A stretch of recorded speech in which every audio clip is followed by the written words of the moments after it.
और ज्ञान प्राप्ति ये करना चाहती हूँ कि जीव को सबसे अधिक कष्ट कब होता है। कपिल देव भगवान कहने लगे, माँ जीव को सबसे ज्यादा कष्ट अपनी माँ के गर्भ में होता है। गर्भवासम दुख भूत ना भविष्यति। जब जीव अपनी माँ के गर्भ में होता है तो सबसे बड़ा कष्ट जीव को उस गर्भ के अंदर होता है। कभी माँ ने गरम खाया तो उसको गरम लगा, कभी तीखा खाया तो तीखा लगा, कभी उस बालक को बड़ा कष्ट होता है। और वो जीव बार बार भगवान से एक ही प्रार्थना करता है कि प्रभु अब की बार में जन्म लेकर के जब बाहर आऊँगा तो इतना भजन करूँगा, इतना भजन करूँगा कि दोबारा से मुझे इस गर्भ में ना आना पड़े। लेकिन जब बालक का जन्म होता है, जन्म लेते ही बड़े अपशगुन होते हैं कि छीकत जग में पग दियो, कि छीकत जग में पग दियो आबत दीनो रो, कि जग हसे अस गुण भयो तो मंगल के विध हो।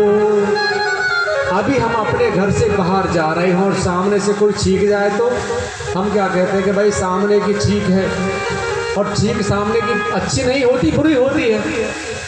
लेकिन जब बालक का जन्म होता है तो जन्म लेते ही बालक सबसे पहले छींकता है, और छींकने के बाद में फिर बालक रोना शुरू कर देता है, और बालक नहीं रोता है तो परिवार वाले बालक को उल्टा पकड़ के फिर पीटते और फिर रोते। बोलना तो पड़ेगा है।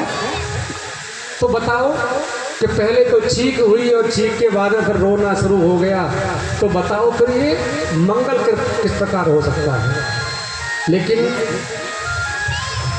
कबीरदास जी कहते हैं कि जब तुम पैदा भये सब हंसे तुम रोए, और ऐसी करनी कर चलो कि पीछे हंसी ना हो। जब हम संसार को छोड़ के जा होनी चाहिए, और उसका उपाय है तो क्या, केवल भगवान का भजन है। कुछ लोग कहते हैं लेकिन भगवान का भजन कभी भी बुढ़ापे में नहीं हो सकता। अभी हम भोजन करने के लिए बैठे और हमारे सामने 3 दिन की बासी रोटी और वो भी बिना चटनी के मिल जाए तो गरम रोटी ऊपर से घी लग करके अच्छी सब्जी हमारे सामने हो तब हम रोटी खाएं। और हम चाहते हैं कि भगवान को अपना बुढ़ापा दें, तो भगवान का भजन कभी बुढ़ापे में नहीं हो सकता, क्योंकि बुढ़ापे में